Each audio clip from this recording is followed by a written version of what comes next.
হানাহানি থাকবে না, বৈষম্য থাকবে না। প্রত্যেকটি মানব শিশু জন্ম নেওয়ার পরে রাষ্ট্রের দায়িত্ব হবে তার সুস্থতা, তার পুষ্টি, তার শিক্ষা তার হাতে তুলে দেওয়া।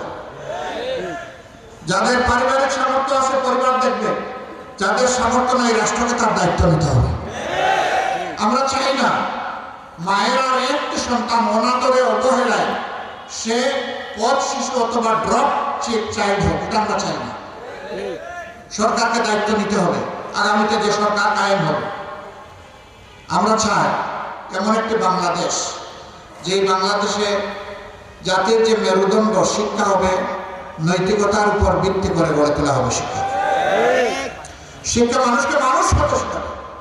শিক্ষার মাধ্যমে ডাকাত তৈরি হবে না, ডাকাত তৈরির শিক্ষা বদলে মানুষ তৈরির শিক্ষা করতে হবে।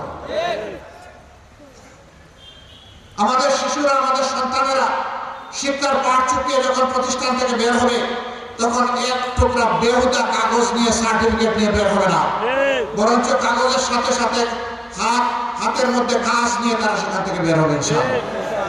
এইভাবে জাতির প্রত্যেকটা প্রাপ্তবয়স্ক মানুষের হাতে সেই রাষ্ট্রকে কাজ তুলে দিতে হবে।